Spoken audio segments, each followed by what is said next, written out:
Hello అందరికీ welcome back to my channel. అందరూ ఎలా ఉన్నారు? నేనైతే చాలా బాగున్నాను. మీరందరూ కూడా బాగుండాలని మనస్ఫూర్తిగా అయితే కోరుకుంటున్నా. ఇవాళ వీడియోలో పొటాటోతో చిప్స్ అయితే చేద్దాం అనుకుంటున్నాను. వీడియో నచ్చితే ప్లీజ్ లైక్ చేయండి, చివరి వరకు చూడండి, అలాగే సపోర్ట్ చేయండి. ముందుగా మనం పొటాటోస్ అన్నీ కూడా బాగా వాటర్లో వేసి కడుక్కోవాలి. తర్వాత వాటినంతా కూడా ఒక డ్రై క్లాత్ తీసుకొని శుభ్రంగా అయితే తుడుచుకోవాలన్నమాట, వాటర్ లేకుండా. తర్వాత మనం వీటన్నిటినీ కూడా పీల్ చేసుకోవాలి. లేకపోతే మనం అలాగే కూడా మనం కట్ చేసుకొని స్లైసెస్గా వేసుకోవచ్చు. నేనైతే ఇక్కడ స్కిన్ అంతా కూడా నీట్గా తీసేసుకొని తర్వాత స్లైస్ చేద్దాం అనుకుంటున్నాను. ఎందుకంటే ఈ స్కిన్ అంతా తీసేస్తే బాగుంటుంది అనిపించింది. అందుకే స్కిన్ అయితే మొత్తం అంతా కూడా ఈ విధంగా దీంతో మొత్తం అంతా కూడా పీల్ చేసేసాను. పీల్ చేసేసిన దాంతో చిప్స్ అయితే చాలా టేస్టీగా ఉంటాయి. తర్వాత స్లైసెస్ చేసుకోవడానికి ఇలా నేను ఒక గ్రేటర్ని అయితే తీసుకున్నాను, దాన్నే యూజ్ చేస్తున్నాను అనమాట. మనం పలుచుగా అయితే చేసుకోవాలండి, లేకపోతే అవి సరిగా ఫ్రై అవ్వక మెత్తగా అయితే ఉండిపోతాయి, అంత క్రిస్పీనెస్గా అనిపించవు. సో చాలా పలుచుగా అంటే పలుచుగా. పొటాటోస్ అన్నిటినీ కూడా మనం చాకుతో స్లైస్ చేయడానికి చాలా టైం పడుతుంది కాబట్టి ఇలా ఒక గ్రేటర్ తీసుకున్నాం అనుకోండి, ఈజీగా అన్నిటినీ కూడా గ్రేట్ చేసుకోవచ్చు. ఇక మా బుడ్డది వచ్చి నేను కూడా చేస్తానని చెప్పింది. ఇక కొద్దిసేపు దాని చేతికి కూడా ఇచ్చానమాట. ఎందుకంటే పిల్లలు చిన్న చిన్న బేసిక్ పనులు నేర్చుకుంటే అట్లీస్ట్ వాళ్ళు ఫ్యూచర్లో అయినా పని అనేది ఎలా ఉంటుందనేది కొంచెం అవగాహన వస్తుంది. కాబట్టి నేను అప్పుడప్పుడు చిన్న చిన్న పనులు కూడా పిల్లలకైతే చెప్తూ ఉంటాను.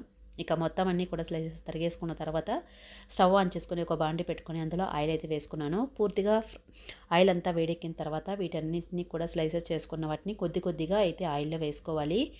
చాలా క్రిస్పీగా వచ్చేంతవరకు మనం బాగా వీటిని అయితే ఆయిల్లోనైతే ఫ్రై చేసుకోవాలండి, లేకపోతే మెత్తగా అయితే ఉంటాయి అన్నమాట. చూసారా, ఈ విధంగా చాలా గోల్డెన్ కలర్లో వచ్చేంతవరకు మనం వాటిని అయితే ఫ్రై చేసుకోవాలి. నాకైతే చాలా బాగా నచ్చాయి, ఎందుకంటే ఇవి చాలా క్రిస్పీగా మనం స్వీట్ స్టాల్లో మనం తెచ్చుకుంటూ ఉంటాం కదా బేకరీస్లో చిప్స్ అనేటివి, సేమ్ అదే విధంగా అయితే వచ్చాయన్నమాట. మా పిల్లలైతే కూడా చాలా ఇష్టంగా తిన్నారు. మీరు కూడా ఒకసారి ట్రై చేయండి ఖచ్చితంగా. ఇక మొత్తం అన్నిటినీ కూడా ఈ విధంగా అయితే చేసుకున్నాను. ఇక్కడ నేను ఆల్మోస్ట్ 1 kg వరకు పొటాటోస్ యూజ్ చేశానండి. చూసారా ఎన్ని వచ్చాయో. ఇలా మనం అప్పటికప్పుడు పిల్లలకి ఫ్రెష్గా చేసి పెడితే చాలా బాగుంటుంది. అలాగే మనకు కూడా చాలా టేస్టీగా ఉండే స్నాక్ అయితే రెడీ అయిపోతుంది అనమాట. చూసారా, ఇలా అదమగానే చాలా బాగా అయితే వచ్చాయి అనిపించింది. తర్వాత ఇందులో కొద్దిగా కారం, ఉప్పు అయితే వేసుకున్నాను. ఎందుకంటే కొంచెం స్పైసీగా ఉంటే బాగుంటుంది కాబట్టి కొంచెం కారం ఎక్కువ యాడ్ చేశాను అనమాట. ఇలా వేసుకున్న వాటినన్నింటినీ కూడా కొద్ది కొద్దిగా ఇలా టాస్ చేసుకుంటూ మిక్స్ చేసుకున్నాం అనుకోండి, అన్నిటికీ కూడా ఈవెన్గా మిక్స్ అవుతుంది. చాలా టేస్టీగా ఉంటాయండి. ఒకసారి ట్రై చేయండి తప్పకుండా, ఎందుకంటే పిల్లలు చాలా ఇష్టంగా తింటారు. స్నాక్స్ బయట కొనించడం కన్నా కూడా ఇంట్లో చేసి పెడితేనే చాలా బాగుంటుంది. ఒకసారి ట్రై చేయండి. వీడియో నచ్చితే ప్లీజ్ లైక్ చేయండి, కామెంట్ చేయండి, సపోర్ట్ చేయండి. ఇలాంటి మరిన్ని వీడియోస్ కోసం మన ఛానల్ని సబ్స్క్రైబ్ చేసుకోండి. బాయ్.